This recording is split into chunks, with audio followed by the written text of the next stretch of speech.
Welcome back to another explainer. Today, we're doing what we do best, treating human biology not as a bunch of isolated parts, but as one beautifully, incredibly interconnected system. We're going to dive deep into the fascinating science of Ganoderma lucidum, which you probably know as reishi. And we are tackling a really profound question today. Can an ancient fungi actually rewire modern sleep architecture? To figure this out, we're not just going to skim the surface. We're going to rigorously map the exact mechanisms of this ancient ethnobotanical remedy right against modern clinical trials and pharmacokinetic data. Here is our roadmap for today. We're covering the adaptogenic sleep architecture, neuromodulation and neurotransmitter dynamics, the gut-brain axis connection, clinical efficacy and evidence, and finally, toxicology and system constraints. Let's get right into it. Section 1. The adaptogenic sleep architecture. Okay, so unlike conventional sleeping pills, adaptogens do not act as central nervous system depressants. They aren't chemical sledgehammers. Instead, they actually tackle the physiological barriers to sleep. Think about elevated evening cortisol, or when your hypothalamic pituitary adrenal axis, your stress response, is stuck in hyperarousal. You know that dreaded wired and tired feeling? Adaptogens help stabilize that entire endocrine immune neural axis, literally removing the barriers so your body can naturally drift back into homeostasis. This perfectly illustrates the core difference we're talking about. Where traditional sedatives essentially force the brain to shut down, reishi modulates your stress output. It normalizes that HPA axis reactivity so your body can actually initiate sleep on its own terms rather than just being pharmacologically knocked out. And you know, the physiological results are incredibly measurable. Preclinical EEG studies on rodents show that this adaptogenic modulation results in a 15 to 23% increase in total sleep time. And even more importantly, it extends non-REM stages. So we're talking about deeper, more physically restorative recovery alongside reduced sleep latency. Section 2. Neuromodulation and neurotransmitter dynamics. So how is this happening at the synaptic level? Well, what's really fascinating here is the sheer complexity of reishi's bioactive profile. It's a whole system.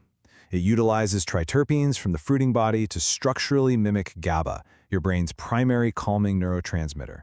It uses polysaccharides from the mycelia and spores to control immune signaling cytokines like TNF-alpha, and then it uses nucleosides to bind to adenosine receptors, which helps build that homeostatic sleep pressure. It is a multi-target masterpiece.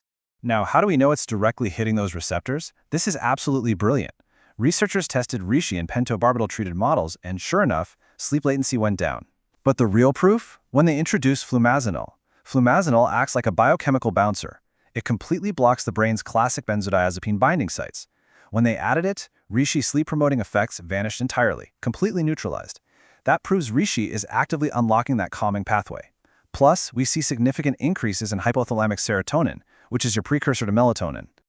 But actually, it gets deeper. What about neuroinflammation? By dampening specific microglial hyperactivation pathways, specifically the NF-kappa and NLRP3 pathways right there in the medial prefrontal cortex, reishi actively prevents cytokine-induced sleep fragmentation. It's literally protecting the physical architecture of your deep, non-REM sleep from inflammatory disruptions. Section 3. The gut-brain axis connection. To really grasp this, we have to shift our lens from neuropharmacology down to the gut. Look at this causal chain. Reishi ingestion alters the gastrointestinal ecosystem, which specifically enriches beneficial bifidobacterium species. Those bacteria then ferment and produce sleep-promoting metabolites like short-chain fatty acids and indole-3-carboxylic acid. Finally, this elevated peptidoglycan travels up to the brain to induce central nervous system sedation. Reishi actually requires microbial biotransformation to work. And if you want undeniable proof of that feedback loop, here it is.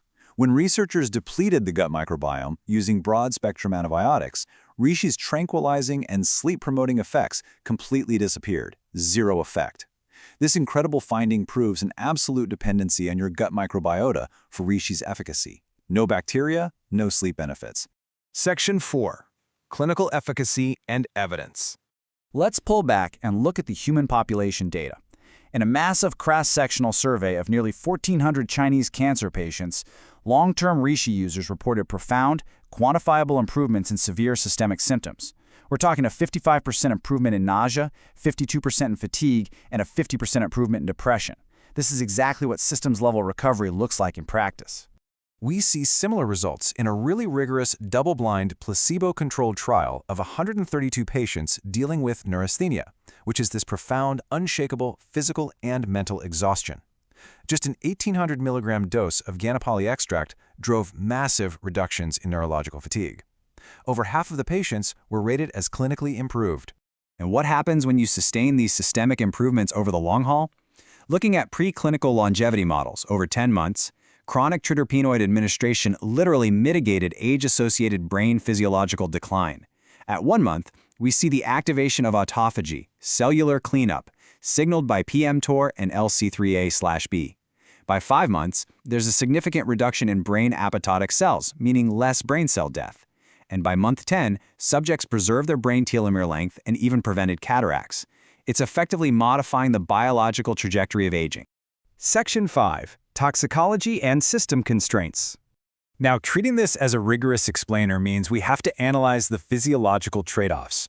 Reishi has extremely broad systems-level activity, which means it heavily interacts with cytochrome P450 enzymes. It poses severe interaction risks. If you're on blood thinners, you've got an increased risk of hemorrhage. If you're on blood pressure meds, it has additive hypotensive effects. And because it heavily stimulates macrophages, it can actively counteract immunosuppressants used for transplants or autoimmune conditions. We absolutely must highlight these rare but documented cases of hepatotoxicity. Notice a pattern here? Almost all of these acute liver injuries involve patients switching to raw, unextracted powders or co-ingesting the supplement with massive amounts of alcohol. While standard water-soluble extracts are generally very safe, raw powders introduce a completely unpredictable metabolic burden on the liver. To put that constraint into perspective, an ALT enzyme level of 990 units per liter is a sign of catastrophic acute liver injury. Turns out, washing down raw medicinal fungi with a vodka binge is a remarkably terrible idea. It proves that natural definitely does not mean inert. These are incredibly powerful bioactive compounds that demand pharmacological respect. Furthermore, because of its complex polysaccharides, reishi spore powder can actively interfere with critical lab tests. Specifically, it can artificially elevate the serum tumor marker CA72-4, resulting in false positive oncology diagnostics. This makes it absolutely vital to disclose its use to your healthcare provider so they don't misinterpret your blood work. So, what does this all mean?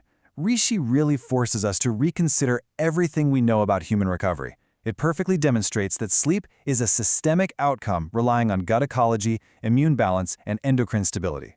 As we continuously map these biological networks, it leaves us with a profound question. Is the future of sleep medicine found in isolated pharmacology or in holistic ecology? How many other ancient ecological mechanisms are just waiting to be decoded by modern science? Thanks for joining me on this deep dive. I'll see you in the next explainer.